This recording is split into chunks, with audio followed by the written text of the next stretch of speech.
हिंदी साहित्य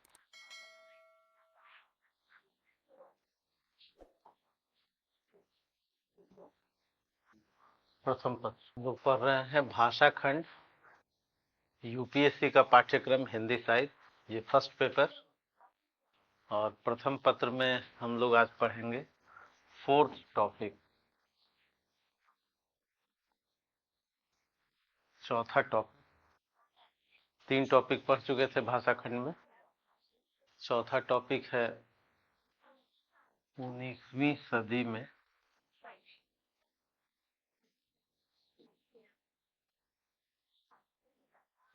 खड़ी बोली हिंदी का विकास।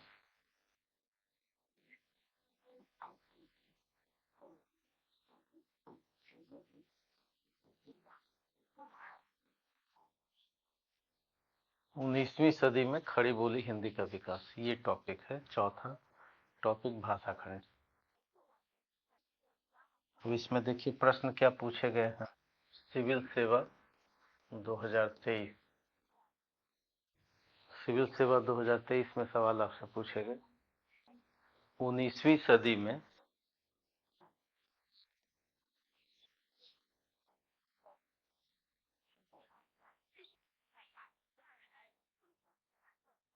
खड़ी बोली को साहित्यिक भाषा के रूप में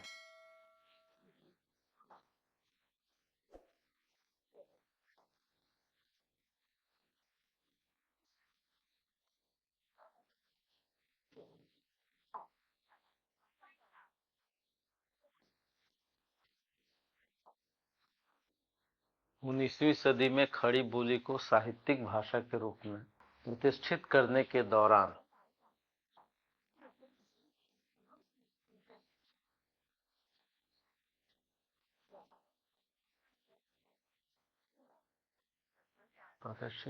दौरान प्रमुख चुनौतियों पर प्रकाश डालें।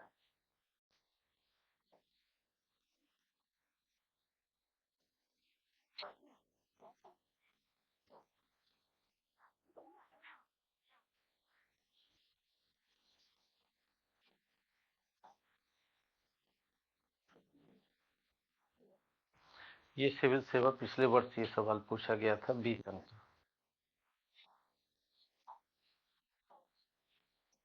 20 अंक। देखिए जो पाठ्यक्रम है वो क्या है, टॉपिक है कोर्स में जो लिखा हुआ है 19वीं सदी में खड़ी बोली हिंदी का विकास। 19वीं सदी का क्या मतलब है, 99 तक, है ना। 19वीं सदी में खड़ी बोली हिंदी का विकास। 19वीं सदी में खड़ी बोली को साहित्यिक भाषा के रूप में, साहित्यिक भाषा का क्या मतलब है, साहित्यिक भाषा का मतलब है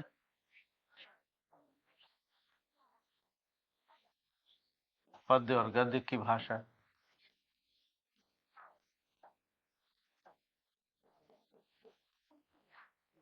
खड़ी बोली हिंदी का विकास साहित्यिक भाषा के रूप में। और 19वीं सदी का मतलब है, 19वीं सदी का मतलब है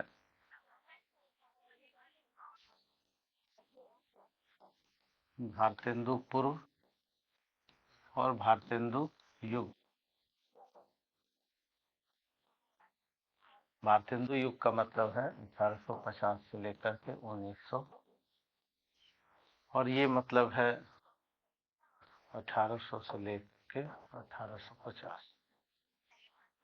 19वीं सदी को हम 2 भागों में बांटेंगे, एक तो भारतेंदु से पहले और दूसरा भारतेंदु युग। ये 19वीं सदी में खड़ी बोली हिंदी का विकास, ये आपका पाठ्यक्रम है। और सवाल पूछा गया कि 19वीं सदी में खड़ी बोली हिंदी को लिटरेचर के लैंग्वेज, साहित्यिक भाषा के रूप में प्रतिष्ठित करने के दौरान जो मेन चैलेंजेस थे, चुनौतियां थी, इन चुनौतियों को बताइए। या खड़ी बोली हिंदी का विकास 19वीं सदी में कैसे हुआ, तो ये सवाल है। और पाठ्यक्रम प्रश्न तो समझ में आ रहा है। जो प्रमुख चैलेंजेज हैं खड़ी बोली हिंदी को प्रतिष्ठित करना, इंपावर करना, उसमें कौन कौन से चैलेंजेस थे और कौन कौन से फैक्टर्स थे कि 19वीं सदी में खड़ी बोली हिंदी का विकास हुआ। इस सवाल को ऐसे भी पूछा जा सकता है, अगर मान लिया कि सिविल सेवा 2024 में सवाल पूछना हो, 2024, तो सीधे सीधे ये पूछ सकते हैं कि 19वीं सदी में खड़ी बोली हिंदी का विकास बताइए, या खड़ी बोली हिंदी को राष्ट्रभाषा के रूप में, राष्ट्रभाषा के रूप में विकास पर टिप्पणी पूछी जा सकती है, या खड़ी बोली हिंदी का सीधा सीधा विकास। तो इसी क्वेश्चन को रिपीट कर किया जा सकता है, खड़ी बोली हिंदी के विकास में कौन कौन से तत्वों का योगदान है। ऐसे सवाल हो सकते हैं कि कौन कौन से फैक्टर्स, यानी तत्व कौन कौन से, एलिमेंट्स कौन कौन से, विकास के कारक कौन कौन से हैं, फैक्टर्स कौन कौन से हैं, यानी खड़ी बोली हिंदी का विकास कैसे हुआ है, या उस विकास में कौन कौन सी चुनौतियां रही हैं, चैलेंजेस रहे। समझ में आ गया? यानी बहुत आसान टॉपिक है, इसी टॉपिक को आज हम लोग पढ़ेंगे।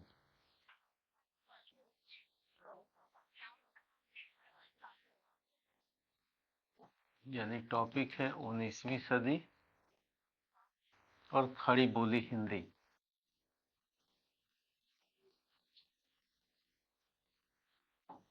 19वीं सदी और खड़ी बोली हिंदी। और 19वीं सदी का मतलब आपने अभी देखा कि 1850 से पूर्व, और दूसरा 1850 से 1900, यानी भारतेंदु युग। भारतेंदु युग, भारतेंदु युग का मतलब क्या हुआ? भारतेंदु मंडल, भारतेंदु हरिश्चंद्र इनका पूरा नाम। कहाँ के रहने वाले थे?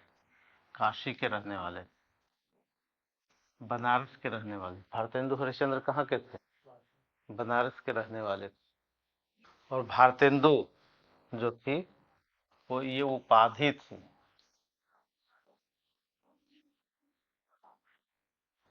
भारत का इंदु, भारत का इंदु। इंदु मतलब क्या होता है? चांद, मतलब श्रेष्ठ, यानी भारत का श्रेष्ठ व्यक्ति। भारतेंदु क्या थी? उपाधि थी। किसने दिया था? साहित्यकारों ने दिया था, उस युग के साहित्यकारों ने दिया था, उस युग के साहित्यकारों ने दिया।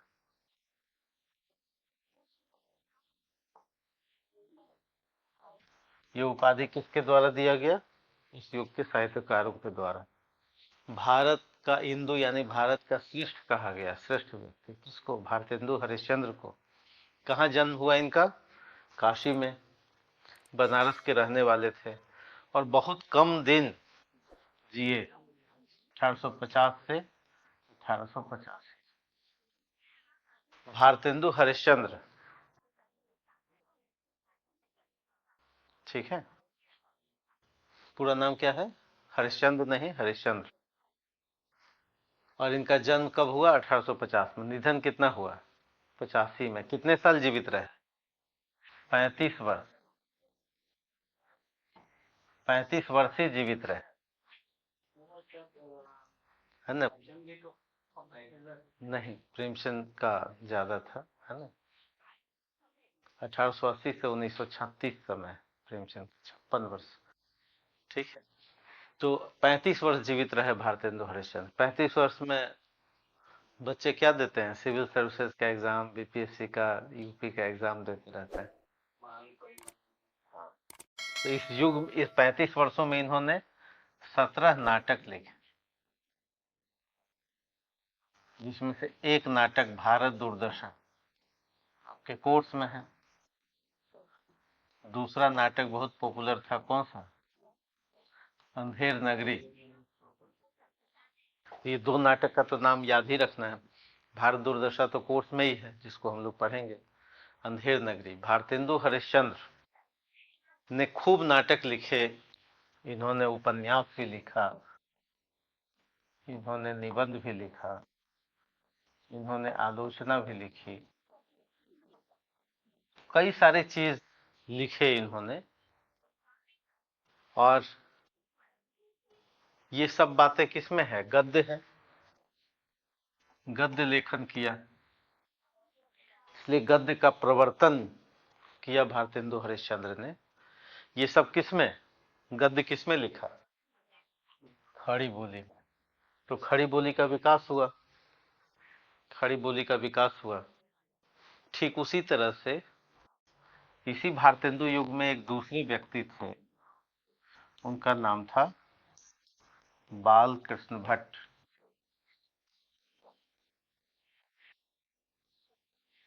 बालकृष्ण भट्ट, बालकृष्ण भट्ट। और ये भारतेंदु से थोड़े सीनियर थे। इनका जन्म हुआ था 1845 में, 1845 में जन्म बालकृष्ण भट्ट जी का।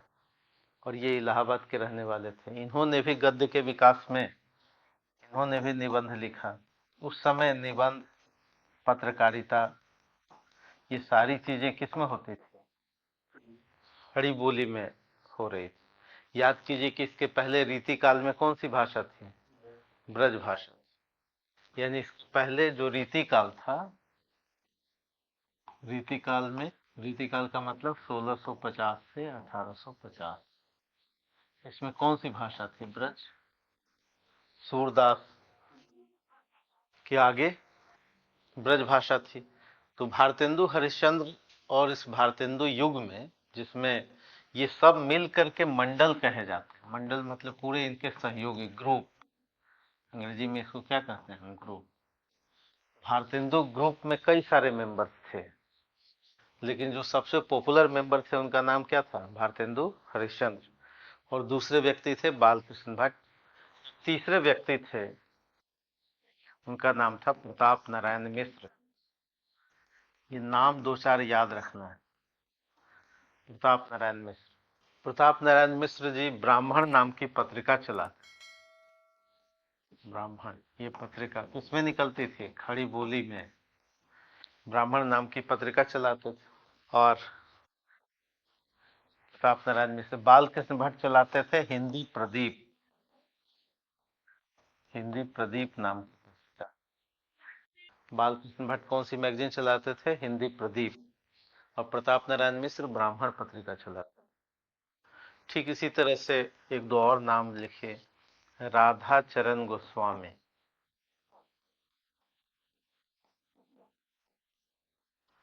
लाला श्रीनिवास दास, ये सब लोग मिल करके, लाला श्रीनिवास दास, इन्होंने पहला उपन्यास लिखा, प्रथम उपन्यास। उपन्यास का नाम था परीक्षा गुरु। हिंदी का पहला उपन्यास कौन सा है, परीक्षा गुरु। कब लिखा गया, 1882 में, 1882 में लिखा गया। ये सब गद्य में लिखा गया। आपसे क्या पूछा जा रहा है, खड़ी बोली हिंदी गद्य का विकास कैसे कैसे हुआ। तो इसमें सबसे बड़ा योगदान किनका है, भारतेंदु युग का।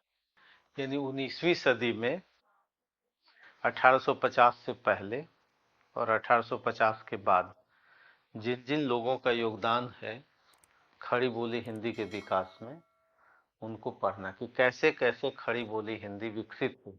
नोट कर लिया, यही बता रहे हैं, हो गया, नोट कर लिया। 19वीं सदी में दो भाग आपने किया, 1850 से पहले और 1850 के बाद। यानी पहले का 50 वर्ष और फिर आगे का 50 वर्ष।